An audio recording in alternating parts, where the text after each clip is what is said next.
আমাদের এত সংস্কার কেন দরকার হচ্ছে? সব পথঘাট বন্ধ করা, স্বৈরাচার আর কোনো দিক থেকে যেন বাইরে আসতে না পারে আমাদেরকে, এইটি আর কিচ্ছু না। এখনো হয়তো আমরা সবাই বুঝতেছি না এই ঐক্যমত্য কমিশন আমাদেরকে কি দিয়েছে, কি পেয়েছি। 1 বছর পরে যখন এদিকে ফিরিয়ে দেখবেন তখন বুঝতে পারবেন কি মহাকাণ্ড আপনারা করেছেন। জাতির সত্যিকার নবজন্ম হবে, এটা শুধু নির্বাচন না, এটা নবজন্ম। এই যে এত ত্যাগ, এত রক্ত, এত আত্মাহুতি, এগুলো সার্থক হবে যদি আমরা ওই নবজন্মটা লাভ করতে পারি।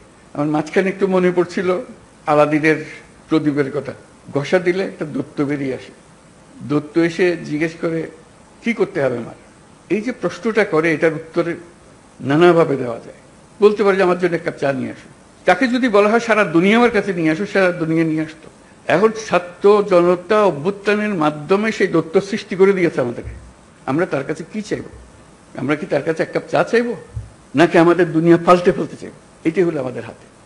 কাজে কোনো বিষয় ছোট আকারে না দেখা, যে আমরা এই জাতিকে একেবারে সম্পূর্ণ ভিন্নভাবে তৈরি করে দিয়ে যাবো, এটাই আমাদের হাতে সুযোগটা এসছে। এরা ছাত্র জনতা আমাদেরকে এই সুযোগ দিয়েছে।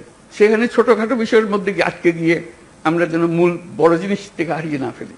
আমাদের এত সংস্কার কেন দরকার হচ্ছে?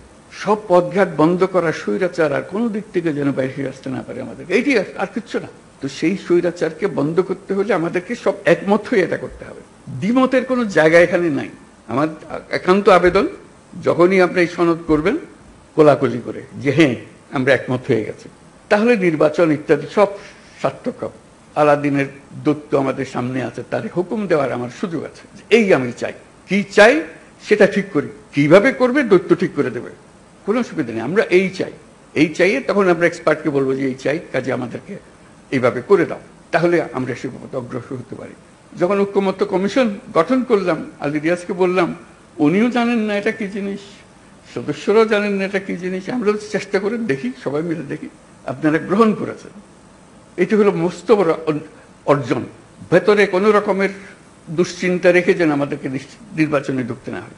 উৎসব এখান থেকে সৃষ্টি হবে, এই উৎসব নিয়েই নির্বাচন হবে এবং নির্বাচন ফেব্রুয়ারির প্রথমার্ধেই হবে। এটা পরিষ্কার করে ভালো। আর বাকিগুলো হলো ডিটেলস। এইটি হলো পথ। আমরা হাইওয়ে বানিয়ে ফেলেছি, এই পথেই আমরা যাব। এখনো হয়তো আমরা সবাই বুঝতেছি না এই ঐক্যমত্য কমিশন আমাদেরকে কি দিয়েছে, কি পেয়েছি। 1 বছর পরে যখন এদিকে ফিরিয়ে দেখবেন তখন বুঝতে পারবেন কি মহাকাণ্ড আপনারা করেছেন। কিছু বোঝাপড়া করেছি, এটা দেশের জন্য করেছি, জাতির জন্য করেছি। এটাই একমাত্র সুযোগ। আর এই সুযোগ আর জীবনে আসবে না। ওই আলাদিনের সেই দৈত্য আর ফিরে আসবে না। একবারই সে একবার জিজ্ঞেস করবে, আর জিজ্ঞাসা করবে না, আর আমরা সুযোগও পাবো না। কাজেই এইবারই যেন আমরা সেটা সমাপ্ত করতে পারি। আমরা সুন্দরভাবে নির্বাচন করে নতুন যাত্রা আমরা শুরু করবো জাতি হিসেবে।